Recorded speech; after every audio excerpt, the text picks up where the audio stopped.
Olá, pessoal! Hoje nós vamos falar sobre a segunda lei de Mendel, que é também conhecida como lei da segregação independente dos genes. Por segregação, vocês podem entender aí separação independente dos genes.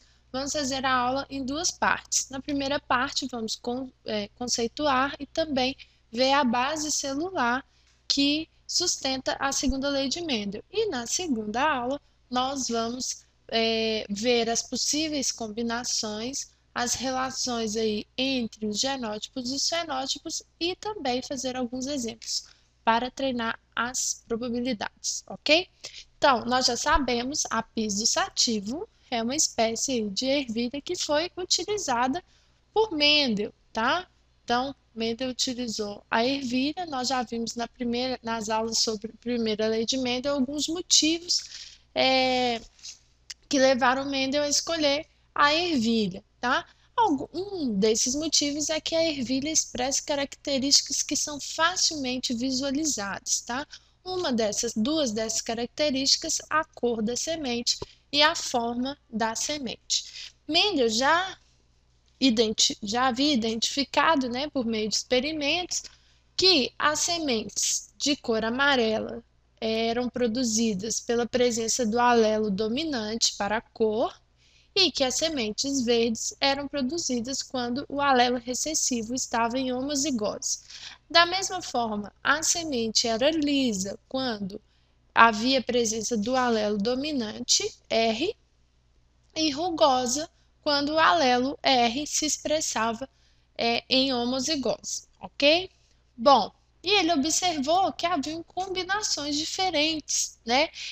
Haviam sementes amarelas e lisas e também amarelas e rugosas, verdes e lisas e também verdes e rugosas. Então, através dos experimentos, o que Mendel concluiu?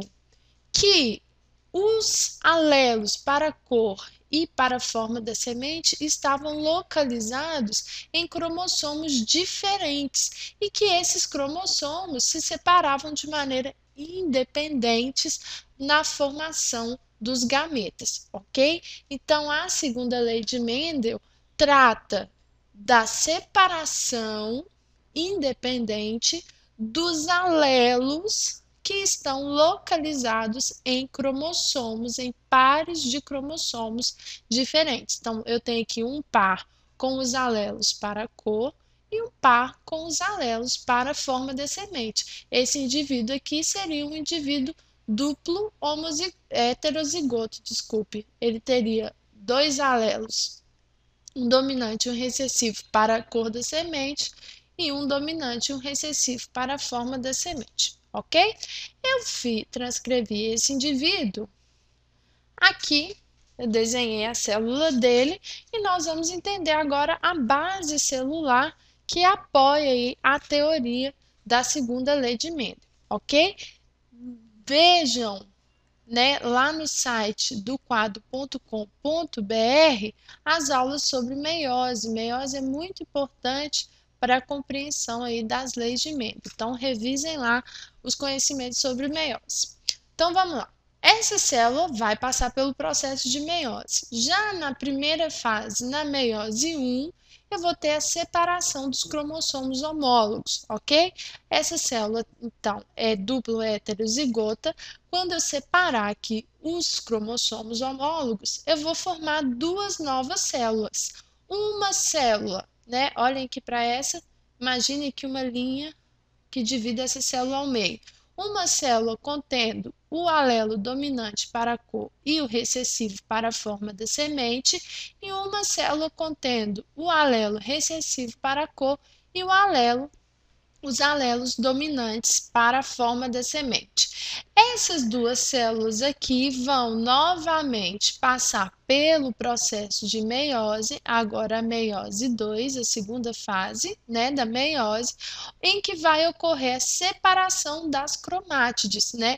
As células têm cromossomos duplos e vão então separar essas cromátides, formando quatro células contendo aí cromossomos simples. Então, cada uma dessas células aqui vai se dividir ao meio e eu vou ter a formação de duas células contendo um cromossomo dominante para a cor e um recessivo para a cor para a forma da semente e um alelo aqui embaixo, ó, essa célula vai formar duas novas células contendo o alelo recessivo para a cor e o alelo dominante para a cor da semente. Então, 4 gametas são formados, né?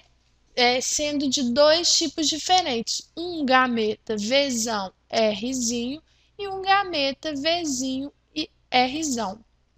Pela lei da segregação independente dos alelos, né, dos pares de cromossomos, eu poderia ter, por exemplo, aqui, ó, na hora do pareamento dos homólogos, o Rzão pareado mais próximo do Vzão e no final eu obter outro tipo de célula. Eu poderia obter, por exemplo, uma célula com com os alelos dominantes e uma célula com os alelos recessivos, diferentes desse caso aqui.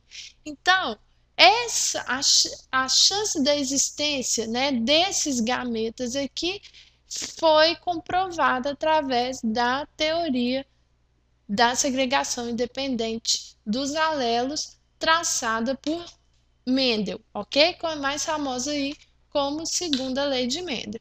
Então, assistam a próxima aula no site quadro.com.br para nós resolvermos alguns exemplos, ok?